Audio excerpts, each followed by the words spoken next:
Kasnal min lo lut saka min lo tri chin tu te le min lo ngai thas tu te zong zong am sain zawan chi bai ka bu che ni he kum ni chuang set mai ti ma bial ka buai wang le in san kun te ni wangin kan chol wang wang ni ya in zo na te po tam tak ma san do ka ni ya tin hei tu a hian in video thal te po on upload thal te po kan tum le chon anga khoi ta ka min lo thi saka min lo ngai tha sak le turin karon ngen chewani mi tam takin zone le sam te po kha in nei to a zona te po kha in la nei nuala la sam te po kha tin chen pe chuanin ron ti le to ro po min han ti china mar chu ka sei tong khanin in sana te biala te kan boi wangin karon ti man lo tu nei ro chu nei in kan te lo zo to a ko lai tak te lo ni a tin mi pui te ta na tram kai tu te ani wang nem tam tu na an lo nghe ni an lo lok pi wang po hian kon ti thật le ka tum do na ni ti chuan le tun noi chuan in ngai poi mo te mai ka dia video te karon upload mai in e mi zo te hi nge kan dat le me me ma population mi hing kan dat le ma chuan chuan in central we me pui na ngai poi mo mem chin le silat ngai poi na le ko sang sang sang poi na an ngai poi mo pian pun pian tam ti hi e kon soi ka duwa ne kan ke tangin mizo te hi India ram ma sak te la ko he population ate be kam dia kan da te me me ya kan chenom state te po kan tuk lo ple me ya so ma chuan in tu nai roi chuan in tam pian pun hi kan je tir por le zo hi ngai ka he to tun ma ne sam pa ko som bian le paruk chho vela te ria sari ria ti so te khanin India ram pu ma te Indira Gandhi hun lai po nianga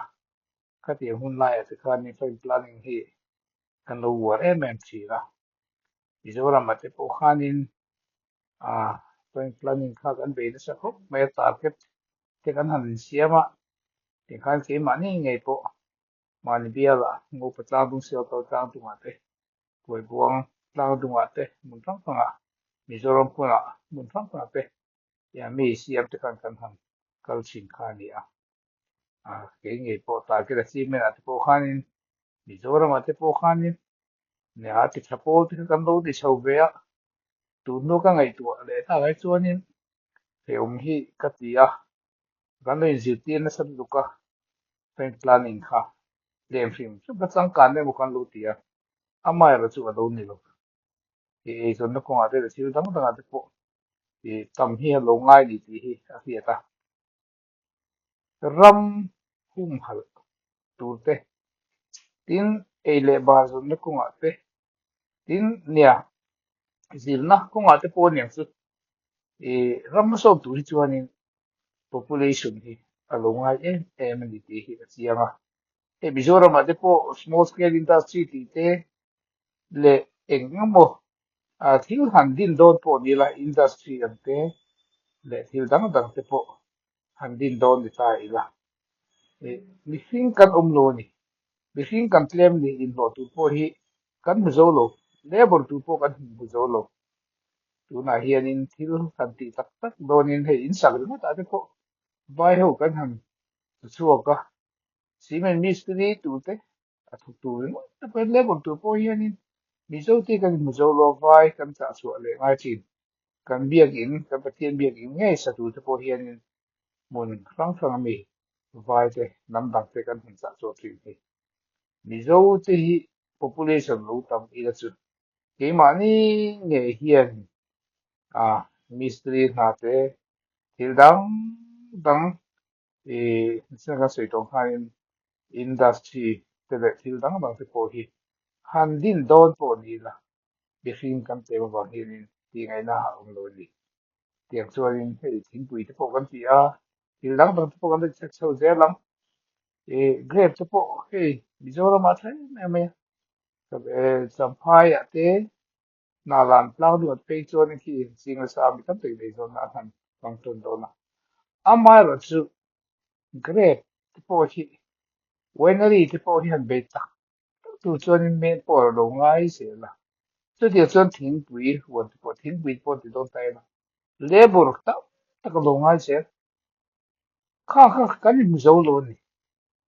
tin lo nei lam panga te huan thai lo i lo horticulture ang chi à tipo thi lan tak tak don tai la hei champai le se le an tipo à huan lo ram ti te tin le le tipo kan han ti chho ta mai ba chu bu mun te bu thar tam tu po hian mi hing tam hi lo ngai in lo fa tu pe kan hum lo chu lo chuan tu nei lo chuan kan ram economy lama te kan chan chu ze na tu re industry lo ta le tiam tin tin dang dang à entrepreneurship kan tiam chi zong zong a te po thadai tan po in lo na tu thil ve ve kan po mi hing tam po kha a lo ngai nè le mi chung ko chang kan na ram chang kan na te kan lo ti chi na à dik na chen chu om thawm amai ro chu tu na hian hei mi zo te po kong thang thanga à khovel te hi antenna nin ei internet khovel lo ni to a thu mai te po hian ei te po a zon thei to a o mai te po rom hna po ei zon thei to a chu tiang seng chuanin ei zon na te po hi à hu phur tu no wa fa kan nei tam chuanin chung ko kan chong chong da bang an zin na hau taxi kan ti thei lo bang te po kan chin amar chu hei hi ani lo ti kan thi chin ngai pathian in ram thatak mai ei le bar kan tu ram tha min pe kan ram kan sit be sa te hi a tha em a tin kan lei lung ti po hi a tha a thai lo ti thong thong te bu le bal ti tin si te agriculture horticulture ka ti si ti ve le ka tan po hen a lo tha em vek mai chu ma chuanin he kan ram pathian a thin thom pe min pe hi mang tang kai ram hau san thi turin di hing tam hi angai phot ani kan ram hum him thatu te tin zirna thiam na konga te thil da danga de po ele bal so na konga te a ma ga lo son jo ke tu chuanin di hing tam hi longai india ra ma de po kan thia ro re ko sang be parliament da pro lok sabha de po sit khat kan nei chok chok kan mai rom ram ro re la ko sang be ra te tu chuanin nia population ti alongai population base le khan sia lok sabha pakhat rajya sabha pakhat kan han ni chaw ni so chuan central po hian voice kan nei thei lo ni mi hing tamila political lipo in kan ho puinga economical lipo in kan ho puinga education sin na ko kan ho puinga mi hing kan tam na chuan mi thiam pui te po mu za chu kan liang IS kan ti te central service function te tin medical ate engineering line ate le til da nam sum don da kong ate a kong khang khang a han technology til khang khang ate po bising kan tam na chuanin eng boza a thiam hi kan chhem chho do ti che ne chu wang chuanin a fa pani kan le kan ne ya kan du to ka kan chom zo lo ma e ni kan pi le pu te hu na po khan kut na thokin ni tin lo thawin ram chuakin tiang khanin ji nga thon di le nin ti khanin nan thuwa lung ko le khatiang chung po khanin kun ha thok e cho tho ma ni tin se chu po khan e fa som te an thun the ya fa som te an som the ni ri sa min thilo chu wa tu nai ro chu ni mi hausa pui pui point fa pa the de kan ne fe planning kan ti van duai na to pa la fe chu pakhat lu bur sa se pakhat chau kan ni khatiang kha e aum phone e da fel kan di lai de po in ka fi a ngu pa kan to lai de po in ka fi a mi pa khatin fa pa ni chi anh à min siam ro ting har na la ngồi ro siam ro mai yang ifa hi kum khatal ni sela chuan chuanin ani lo phei chuanin kum khatan chin pha phei chuanin now hi an thi du chuan ti lo pham ro ti mi ro nor ngar ngar ni mi ro nor ngar ngar voi tu men ya ai na ni lo mi ken no ti chi na chu tin ka lo siam ta ka siam zo nu ro ka fa ka bo ro le sia chu an poi je tu fa pa khat chau nei ta chu han siam le tim phel le tu te pon mi ron te chin ta te han bi tam takin fa an han nei ta pani pathuman le ya pani ten le le ka an siam ta ti hat an in chen le sa to in chen le ta e chu ni no pasal dang han nei le fa nei le du in siam le in phel le khan han du china in siam le in phel le hi thil har chu ne lo ama chu fa kha za pai ke to lo za song la song luk som pai ke chu po chu ari sa ngan chu wa chuan e in siam tak te pe chu nge chu ka du lo kho pa permanent kan tia zai tia a to na to ya han to pin te po hi tha do ga tia sai planning kan ti ni pon sang kha to kan ti ni chuan in le e kum ni dan ka te kan di chuan in ai chi te atama tin ada chi de pom ta a siam en siam pe chu permanent pe ti lo to pi cha ka ti to tu na pe chuan in ti chuan in le fa i tam kan han su ya si tong khan in sen su wen me te ku han po in ku han sang te po in ma kan han ta kulikon ke ni kan om na ko han na kan loi na ko han na pe chuan in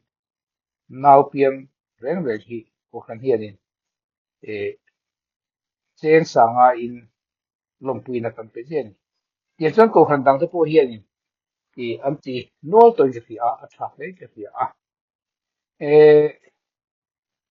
chuan in ya e mi tam tak chuan in e in siam nilwe now zai chua te pe chu e pani ba khia lo om ti te pathum ba chu lo om ti te chu chuan in da to te ne mo a i in siam mai ro min ti a chu vai te siam ani ti te po om chu kan nya hey in siam chung chang ro chuan in da to mi thiam tak tak te na a in siam tha zo ke lungna te mo kalna te mo ka tiang har sabi kan no me ro chuan ne in siam kha ka pa soi se ra ni lo ama chu mi pa ngai ta ni chuan in e a zai chua po hian in panga paru po hi a zai chua thi ani ti hi ka soi duwa ke mai in ka lo tok to experience ka lo nei to ka thola in ka lo tok to ming te ha soi mai la ha de ki nia dulian tok lo ni ve tho ama ko ting tlang kun tha to ka e zong mi an ni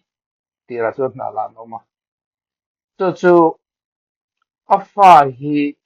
panga hi ka zai chua ka ni ke ma ti din ka zai chua ka then chu cham phai kum lai ka zai chua ka then chu a zo lo kum lai ka zai chua ka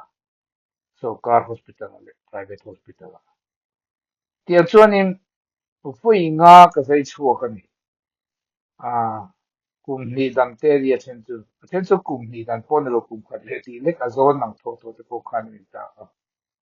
ma chu van do tha te kin a pathum na hian e kum khat tin ma in à boran hlau mai foi khop mai tu na hian in pa padi te chu an that kin an dama à an duom khop mai ma ni lo ka khan in sam phaya kaum lai khan in ka cha khoma rồi ngay đi cho thì cái này khó mà thì tôi sẽ làm được thế tôi đi bấm tắc cái này căn sợi đủ nó sẵn tắc cái chú dễ chùa po hiền in bằng po hi thế ai tầm po hi ni thế ni thì đi tùy thế hiện được tiền luôn anh là ông phần lo anh mà ni nu condition nó thani chùa ni tôi chú cần chịu sa doctor te atanga kan jin na chùa ni nào dễ chùa hiền dễ đi hi cùng hi hiền adam chốc so so clever kum nemo kum thum da namo in zai ni se ti hi kan du dan chu ni amal experience a practical a hu dan chu ni kum khata ha nuan pai de mai te ko hi ri na la chen chu lo tha khop mai du condition na zin te ni so kum ni no ti so pai ma se an ma ni kha ani den ko mun the ya en tian doctor ate thate wa check up a nei na mun kha mi thiam sai te na hun nge di chu ni kum khat da na po ni se kum ni da na po ni se a the ni chuan voi nga po zo na sai the ma na ka sai ka sei po kha di bi de po kha dakina karun upload nga video karun upload kan mail ko na po nga ani po kha voi nga kan zai chu khan e voi khat dang i la zai chu le the I chu hi la thadu tu ka ti a thadu tu so chen pai le la a india ren mo ko be record po ni mai the sin mi pakhatina azona a now zai chu parukhi ekala he lo ke chuanin tin mi pakhatina azona voi nga han zai po hi azai tu pa ga phe chu akala he lo mizora phe chu tu na panga azona kan han zai chen pakhata mi pa ina zai tu pa ga na zai hi a voi khatna ni karing tho hai ri ko ta ni karinga adang tu lo be mai the ka lo khe lo pa pa mai the paru phe chu no min karing lo chu wa chuanin india ram ri ko ta mo khu be ri ko po siam tu mong ka tia an lo mai the om chu ma se kala khe be ngai lo kha chu wa chuanin e fanei tam turin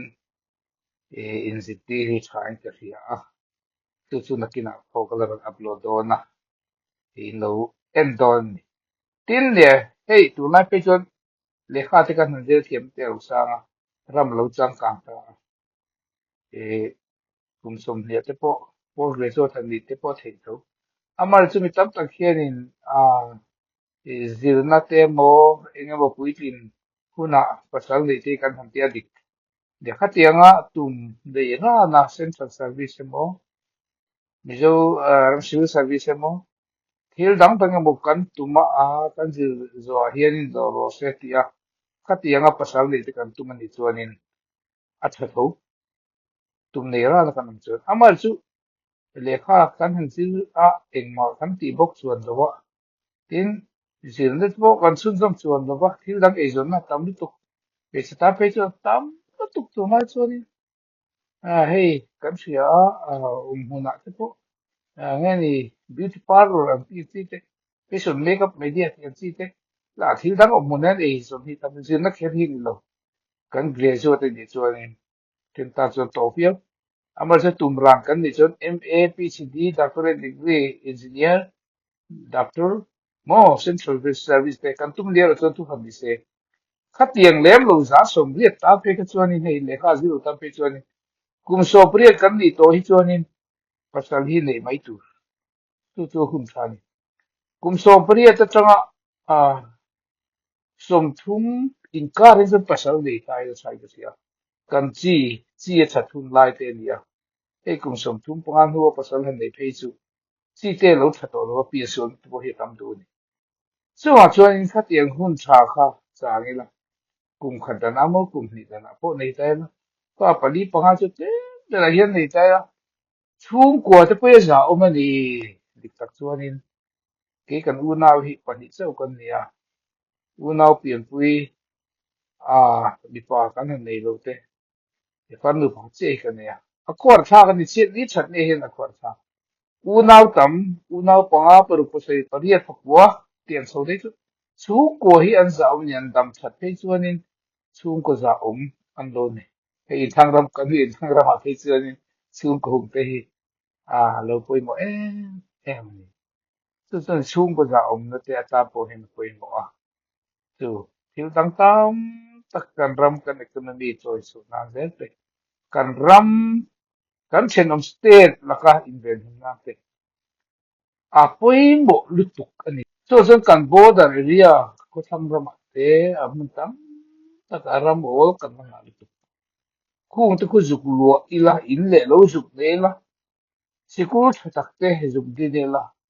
puis mun te tak zuk ti tai la chuan zuk hum hal thatai la e tu ma hian min ti boy min tu mai dam lo boy dom lo a chan bel tu han population missing kan claim ani kan ko pui ai zo la te lung le ya te le kan ko pui mun tha ringot om kan tuma he hi dik lo so chuan in tha tamila piang tamila missing tamila e kan ram kan nam kan sa khuwa hum hal na po hian vong him zel tu hianin apoi moni ti hi a kan soi du him hima chuwang chuanin thil dang vak da nai chon tu nai chon soi poi ka tum lo ba hei hi tu na pasal nei tu kan thalai te nupui pasal nei tu kan thalai te tin kan nu thoi te po kan ti su kan pa thoi te po onian su hen po hi pa thoi te pe pa thoi ri ngai lo a thei chon nupui nei le mai tu nu thoi kan ni point pasal te kan chen ni point nei le mai tu rei lo te a mo kan chan lai hianin van đuôi na vanga kan pasal te kan han chena ti na va te kan han chen li po hianin nga re tu khi diking the tol kan nga re tu ko va ti hianin hei chu tiang kan ti kum de kum man nuwa kan sual le tho ngai in pui changin chuang chuanin khang kha chu e nu pui pasal ti na vang emo ti na vang lo po in chen te po kun tha kan nei lai hianin nu pui te po nei le mai la pasal te po nei le mai la a than ka tia heng heng te po hi za tha ka ngai ta lo wi la tin te mau pan te lek nu fa han nei le te po hi za te po hi nei lo wi la than ka tia khang kha kan soi du ti chuan lakina a zai zai a lo om lo zia a video ngei te po ke ma na ka lo experience ngei te po lakina ka channel hen karon upload ang in lo thiranga tin tu na tang re vak lo hianin video thal te po poimo in zone le chana tu te point zone te po la chanu tam tak me khan te ku karon changa tin zona poimo tak tak te po in ne yang chu po chu ron zo thar beula thain ka thia karon the yang ang karon changa ka channel hi mi tam takin an lo ru be china lo mom po ku ti thar zel po hi karon tumani ti hi karon soi do ni kan topic le chuan hei om vel kan tiang hi bi takin me se om vel hi ron soi lok ka duwa ka subject ne lo ma sela hei min la soi tam lo wang hianin ron soi ka duwa ser om vel te po hi no oma me sia tan foi in kol de apoi moi ma mit om vel te po hi oma taksa ringot lo hian mita te sera te ka khan thil tam tak ati se thela mid del ne te po ti om the ke nge point kam to tin sera te po alo ma se te po hi om vela wanga nge ni he kem bom te po hi om the ni khang si te po kare ru te akron soi do la tuan ka soi to khan in zo na te po ru nei leula the yang anga tun nge ni emle ri zo chuwa ma te po hi ni ma sa chu ru te tu la te po ka ngai ni ti chuan he ka channel hi min lo hut tu te zong zong le lo thi tu zong zong so an lo tu kan soi thar le ti chuan in min lo like sakula min lo subscribe sak zel tu po in tu na hian in karon nge ni in za vai chunga lo tu ka so Lơ Sang Zuali kan nia kum sang hi kan hi Khan Champhai District Civil Hospital Dr. ZR Thiam Sang hian min sei chuaka kan vai hian unau panga kan nia Dr. ZR Thiam Sang zai chua vek kan nia ka regular ring kimi fa tek vek kan ni boka ma se kan unau zinga pathum hi sang hi pariat khan apiang van dor thau takin he apiang ko veka hian in min bo la santa ani Kaming Chularing Feli Ania 2006 Khan Champhai District Hospital Dr. ZR Thamsang hian min zai chhuak ani PC Thamwan Pui kania Sanghi Papua Khan Dr. ZR Thamsang an Aizawl Civil Hospital a min zai chhuak ani kaming chu PC la chuanami ania kum Sanghi som pakhat kan Aizawl BN Hospital a Dr. ZR Thamsang an min zai chhuak ani alom khom mai kana nim khom ania rebek lalin kimi fate vekan nia kan nge tha tang khan anu na hi panga nia mar chu pathumna laram pani hi sangni pariata Aizawl Civil Hospital kan jai chuaka ma se kum khat po tin ma in sangni pariat vek yang in vandu ta tikin in bol sanni chuan ne he upaber hi lal sang zuali kania sangni panir piang ania ron sei to pian na hon po chuan he pani na hi lalin feli ania chuan apathumai ru chu kan thilang khanin lalram pani boral ta kha ania tin na pali na hi PC lal thamwan pui ania Sanghi Papua Aizawl Civil Hospital a pianga chuan populami hi PC lal chonami ania Sanghi sompakata Aizawl la hianin BN Hospital a zai chua ani pokani chuan ne mi panga anin kan po hi kum khatte kum ni dante ania mi tam pakhianin mi pakhata naute pathumba khi zai chu theilo ti te om thina amai ro chu panga kan zai chu ka kan po hi kum khatte kum ni te ani maya chuanin mi sel pa ngai chuanin panga po azon hianin zai the ni ti te pe kan thia la trying ka thia rebek lalin kimi po hi panga kan zai chu hianin world record po ni thei mai anga chuan pai le ro in siam lo mai ro ka tia a chu po khari nai la tha amai chu pai kangam to lo we zai chu vek kan sia tia chuan kan siam ta ania panga mi phata panga zai tu po thumun mi pakhat ang hi Mizoram po na lo karing lo ba Mizoram po hian record ani chu kan ring ve a paruk te khatro ni face chu khobe record po hian ni kan ring ani chuan Mizoram te hi population kan tle me ema chuanin inal zai cho po hianin pali ponga po hi anei theini ti hi Mizotian Christian ila try ka hria population kan tle me wangin pian tun te po hi sinat po hianin tuan kan campaign me kan ia zai chua lo phei chuain tam takani theni ti te po hi mi so pipui te hian riaila acha in ka hria kan comment ve laka en unau hi ne veisia vek an nia an felok khop maya an ni hi an kalzel tu la po hianin du sakna samber kan hlan ani